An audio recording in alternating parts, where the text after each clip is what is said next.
Sup folks, what's crack-a-lackin'? It's Fendin Breezy here, your favourite neighbourhood person. I'm not sat on the gamer couch today because why not? I thought I'd try something a little bit different. Today I'm redoing a video I did a while back, which is my top 10 favourite consoles. I wasn't particularly very happy with the way the original video turned out, so I decided, hey, why not redo it? I mean, I've got nothing else to do. So before we get into it, I just want to say that this list is based on my opinion alone. So if your favourite console isn't on here, then that's probably why. Anyway, without further ado, let's get into it. So, slide away. So, in 10th we have the NES. Nintendo Entertainment System, Nintendo, whatever you want to call it. I don't use this console that much anymore, but I felt that it had to have a place on the list at least, since it is pretty much the console that got me into retro gaming. And, I mean, the design, oh, it's the NES version, how about that? As opposed to what? Actually, no, I believe there was a Mattel version, but I don't have that version, so I can't talk about it. So, anyway, some classic games on the NES. You've got, of course, the original Mario trilogy, Metroid, Zelda 1 and 2, Star Tropics. What else? Oh no, I've run out of games. Oh, Tetris, of course. Although Game Boy Tetris is obviously the best version of Tetris. My issues with the design of this, though, is that it's a front loader, so you put your cartridges in and then push down, which can really, you know, bend the pins towards the back, and this barely reads games anymore. So, yeah, I might have to either get a new one or try and get this one repaired. But overall, there are some fantastic games, and there is an NES Classic Edition that you can buy, which has 30 games built in. And of course it's much smaller. I'm not sure what the price is like on the NES Classic Edition now. But I know it used to be quite expensive. You can see it's way smaller than the original NES. Anyway, that's that. So, let's move on to 9th, where we have the PSP, PlayStation Portable. So, for me this is almost like a portable PS2, and I love the PS2. Whoa. Alright, anyway. So yeah, it's like a portable PS2, pretty much. And yeah, there was a lot of PSP games ported to the PS2 actually, due to the PSP's initial poor sales. But other than that, I still really do love the PSP. I mean, of course, you've got Silent Hill Origins on here, and, you know, that's enough to make me buy the console anyway. And, you know, if the console has Silent Hill on it, a version of Silent Hill on it, of any game, even if I already own that game on another platform, I will buy it. I'm not kidding. So you've got Silent Hill Origins, Silent Hill Shattered Memories, which is very good actually. There's a version of KO the Kangaroo on here, which is a really good platformer game. I really like it. There's GTA Liberty City Stories, which is a game that's in there. Ooh, look at that tiny little disc. I believe Vice City Stories is on the PSP as well. Oh, but I don't remember. And you can watch movies on it. How about that little UMD disc so you can put them in? Oh, that's so awesome. Yeah, PSP. My only main issue with it is I guess I wish there was like a second little stick here. But that's about it really. And I still do quite love it. Right. Coming in at number 8 is... Oh, you're going to love me for this one.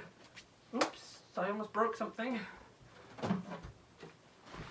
The Wii U! That's right. Originally I was going to... This is actually the piano black version. You can tell by the way it attracts dust from across the country.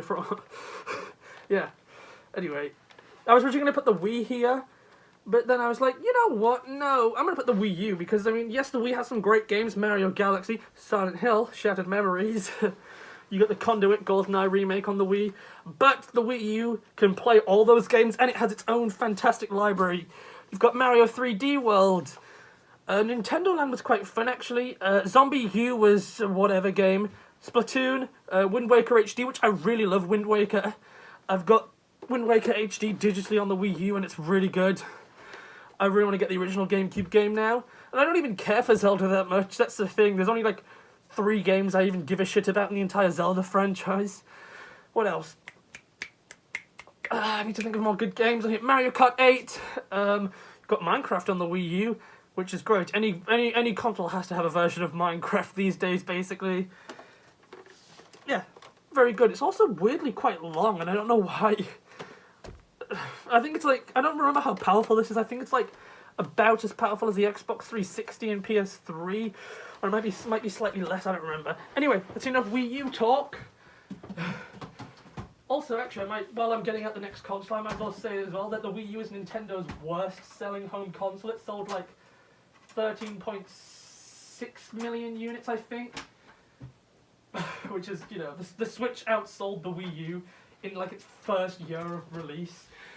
So, you know, you can kind of tell that it's not that well, it didn't kind of sell that well. So, what's next? In number 7, we have, let me get it,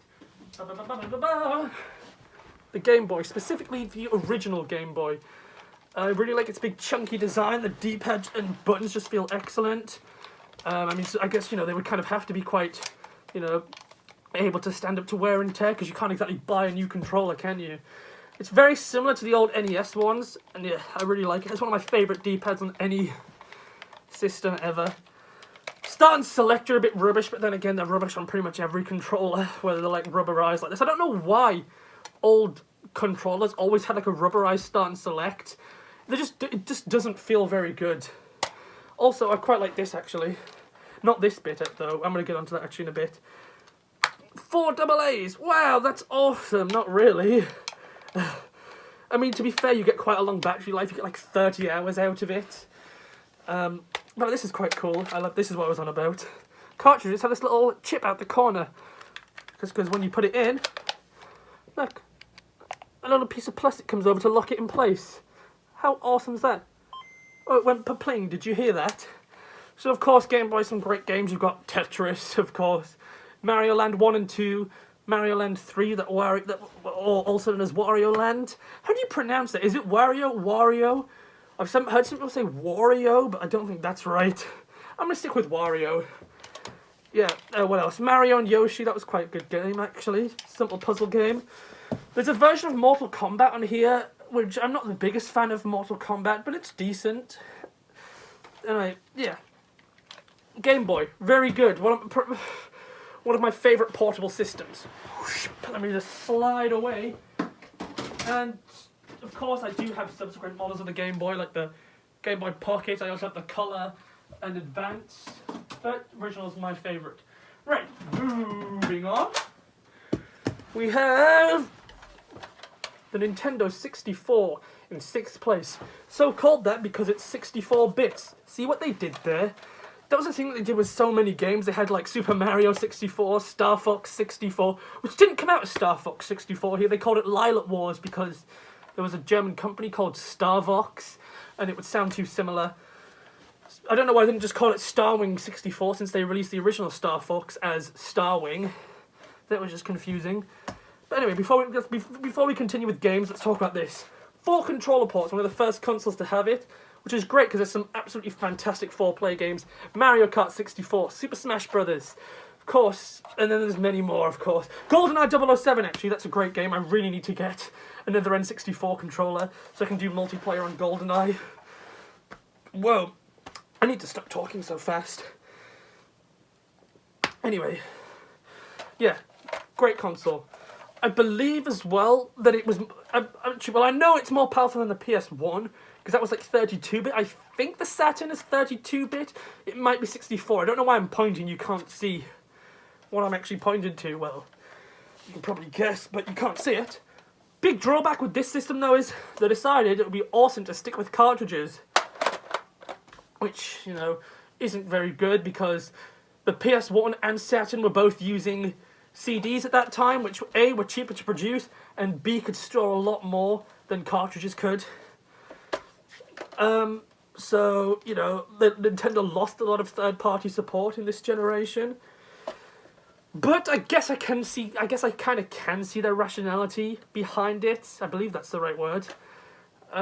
Because the Nintendo 64 was kind of more so aimed at children than the PS1 and Saturn. So, you know, children don't really enjoy putting things away, do they? They're probably going to leave the games out, just laying around. And CDs will get scratched very easily and stop working if that happens. Whereas cartridges, I can just put that there, leave it for a while and come back without knocking it on the floor.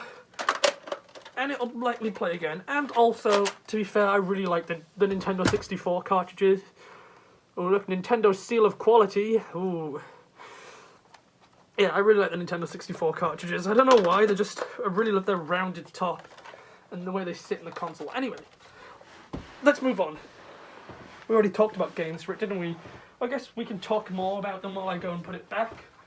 Did I mention Zelda games? Ocarina of Time and Majora's Mask? Those are quite good. Yeah, how about that? There was...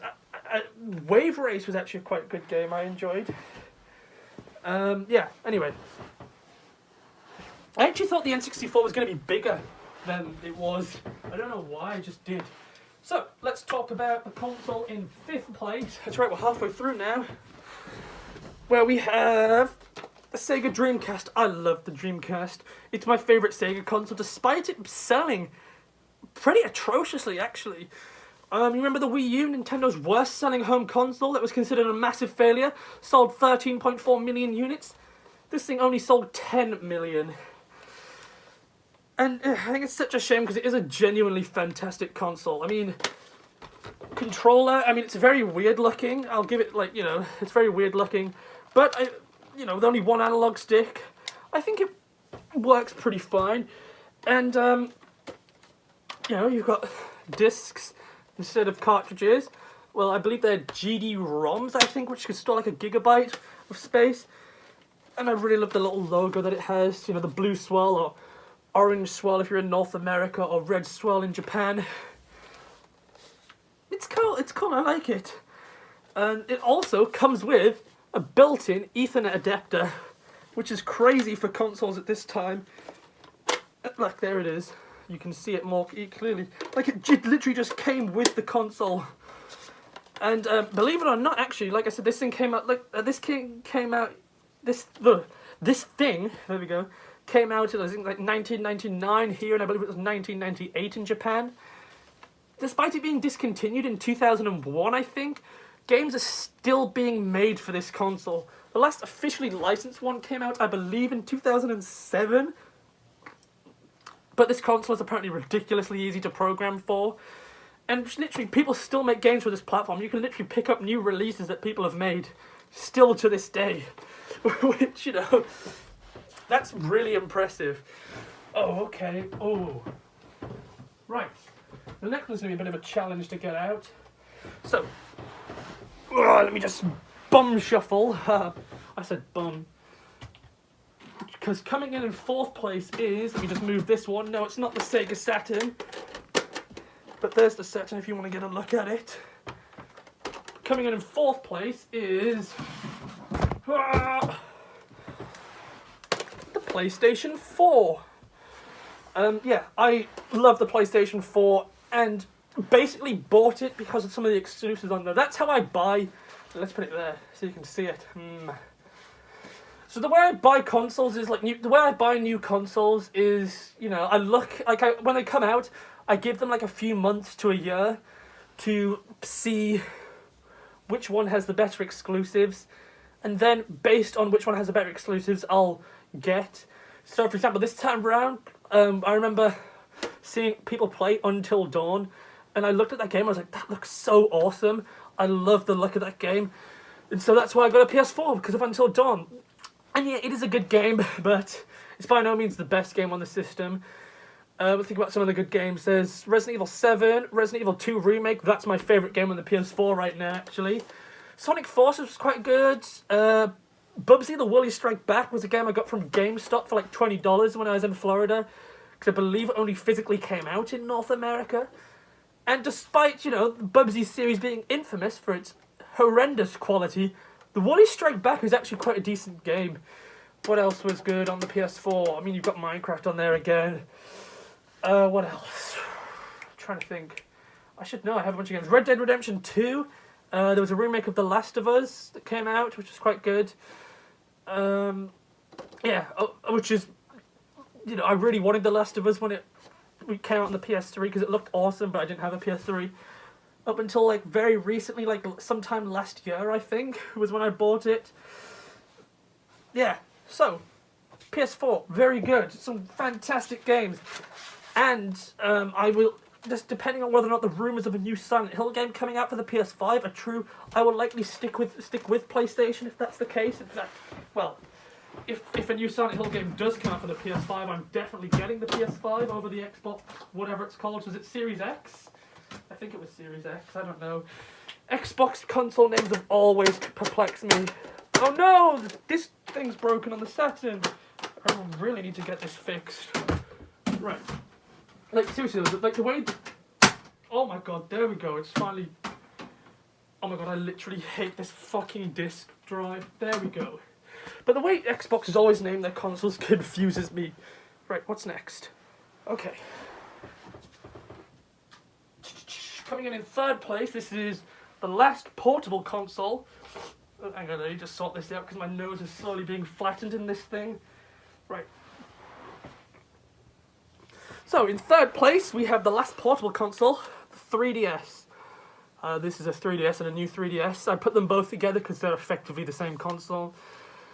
I don't know what it is about the 3DS that I love. I think but yeah, it's my favourite portable console, of course. And here it is. Again, you've got Minecraft, only on the new 3DS though, but there's some other fantastic games. You know, you've got a remake of Star Fox 64, which, funnily enough, like I said earlier, they released Star Fox 64 as Lilac Wars here, yet the remake that they released for the 3DS came out as Star Fox 64 3D. I think this one here kind of felt like a portable Wii U, in the same way that the PSP felt like a portable PS2, because there was a lot of games that came out for the 3DS that was very similar to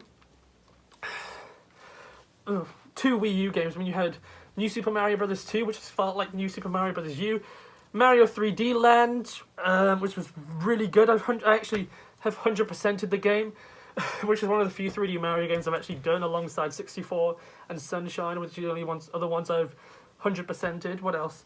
Luigi's Mansion 2, or Dark Moon, depending on where you are. Really good game.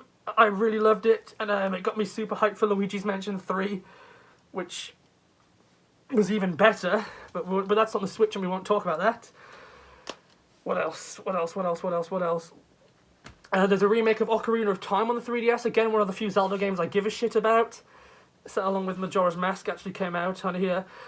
There was another Nintendogs game, which I like Nintendogs, don't get me wrong, but it wasn't exactly something I was gagging for another entry into. So, yeah, 3DS. Quite love it. Again, Minecraft. This was, for the longest time, this was pretty much my go-to version of Minecraft to play. Which is good. It's got my main survival world on it.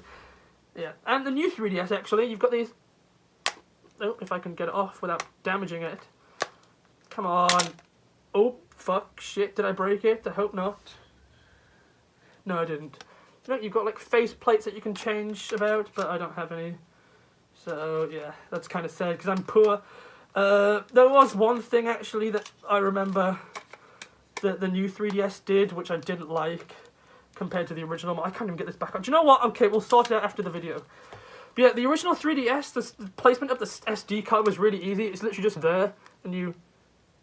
Oh, there we go. You put it there, and it just goes in like that. Whereas on the new 3DS, it's underneath this back faceplate, which you need a screw to get into.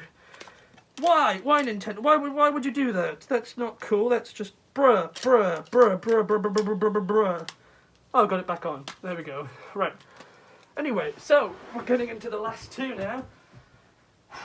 Right, so, in second place, we have... Oh, God, this is the one that's plugged in. How the hell am I going to do this? Oh, wait, never mind. I've got the slim model on top. I'll just use that one. Right. We have the PlayStation 2. This is specifically the slim model, because my original big PS2 is actually currently the one that's plugged in. Look, I'll show you. How about that? See? I wasn't lying. Right, there you go. Bet you enjoyed that, didn't you? No, it's gonna fall! Oh, this is why I don't do this. Right, PS2.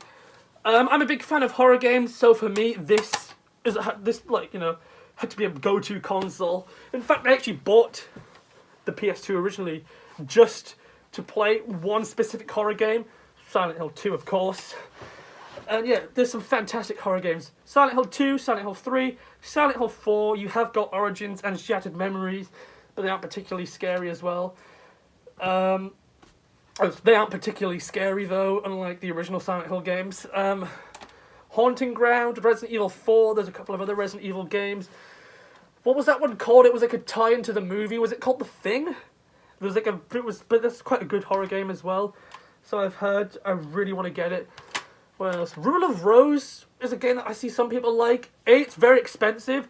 B, it was banned in the UK. And C, I just think it looks a bit wank, really. So I won't be getting Rule of Rose. I guess if I see it somewhere cheap, like someone's selling it, they don't exactly know what it is that they're selling, I'll probably buy it just to be like, I've got Rule of Rose. But other than that, I don't care.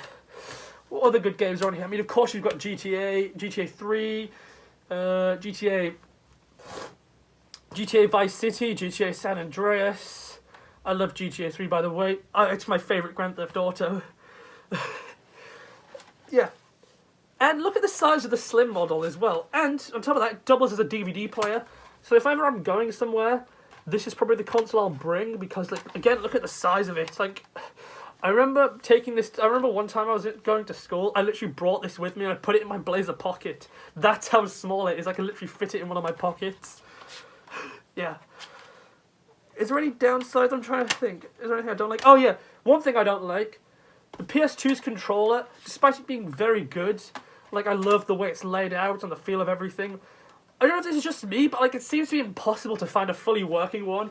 Like, the first PS2 controller I got just straight up didn't work. The second one I got, a few buttons were broken, like the L1 and L2 buttons were broken and the D-pad was. And now the third controller I've got, all the buttons work absolutely fine, but the vibration motor is broken. So, like, when I'm playing a game and I feel a vibration, like, it just goes like clicks. And, you know, I can just turn the vibration off, but where's the fun in that?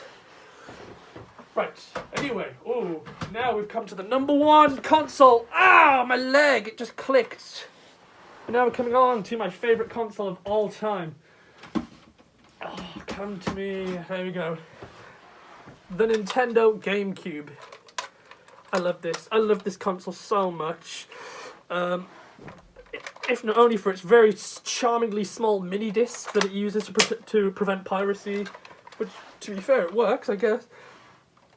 And of course, you've got these little memory cards as well, which I guess kind of sucks, and it's the same issue with the PS2 as well. There was no built-in storage, whereas the Xbox, of course, had its own hard drive, so that was a big thing over that the Xbox has over the PS2 and GameCube.